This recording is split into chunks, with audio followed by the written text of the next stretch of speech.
I don't believe you're the Lisan al-Gaib, but I want you to die with honor. After the Star Wars franchise, the Dune universe becomes the upcoming fan-favorite space fiction movie, with its second installment crossing over $700 million. And after this great success, they're bringing more to the table with a prequel series called Dune Prophecy.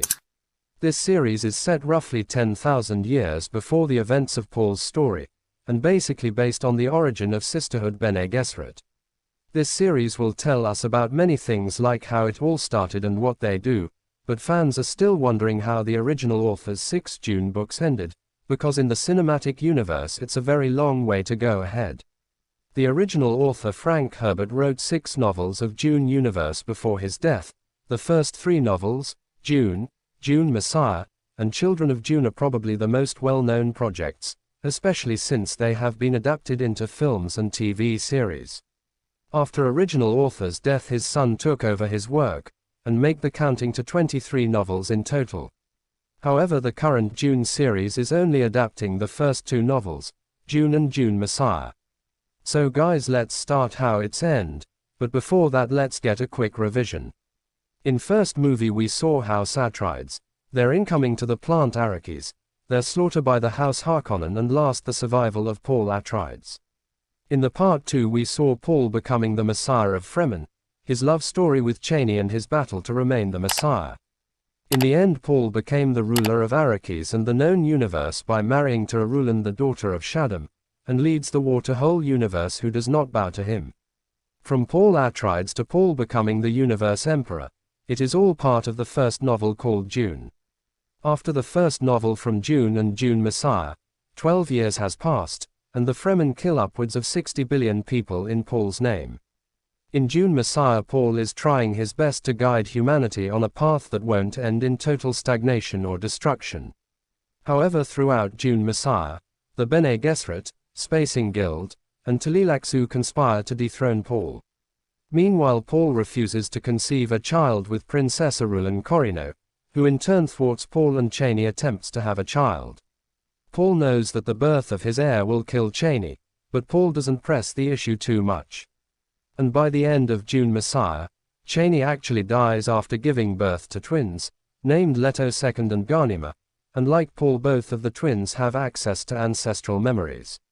According to Fremen tradition, those who become blind must wander the desert alone. And the thing that Paul have done makes him to walk into the desert alone, because he believes this act will undermine his godlike status. In his absence, Paul's sister Alia Atreides acts as regent for the twins, and that is how the Dune Messiah ends. By making Chani dies and Paul walking into the desert, the book gives an ending to regeneration. However, for the movie purpose, I don't think this will be enough, and that's why I want movie to also adapt the novel Children of Dune, which creates a ending perfect. In the third novel, Alia Atreides, sister of Paul, become hungry to the power and rules the universe as regent. While Paul and Chani's children, Leto II and Ghanima, are getting raised by Fremen. While Paul is gone from quite some time, but the alliance of Bene Gesserit, Tleilaxu, and Spacing Guild are still continuing their operations in order to seize control of spice production as well as Paul's powerful heirs. In the meantime, Lady Jessica realizes that her daughter Alia has been possessed by one of her ancestors, that we already know as Paul's grandfather, Baron Harkonnen. On the other hand, Leto II undergoes a spice trance, which allows him to see many possible futures for humanity. According to Leto's visions, humans become extinct in nearly every possible future except one. That one vision calls the Golden Path, and it is something that we have seen Paul turned away. So in order to preserve humanity and lead them to the Golden Path, Leto physically fuses with a sandworm larva, which grants him superhuman strength and invulnerability. After this power transformation, Leto meets a desert wandering preacher who was actually Paul himself. The preacher, aka Paul, tells Leto to rescue his sister from the possessed Alia, who is arranging Ghanima's marriage to the Corrino heir. Now when Paul has returned, Alia understands that his ruling days are over, so when Paul returns, Alia agents murder him. However, at this time Alia was in control of her grandfather Baron Harkonnen, and when Alia realized her mistake, she tries to overcome Baron Harkonnen's possession, and for that Alia throws herself off a high balcony, which leads to her death. After Alia's death, Leto becomes emperor, leads the Fremen and marries Ghanima. With passing time, it becomes apparent that the sandworm skin and genetics will allow Leto II to live for thousands of years, setting him up to become God Emperor.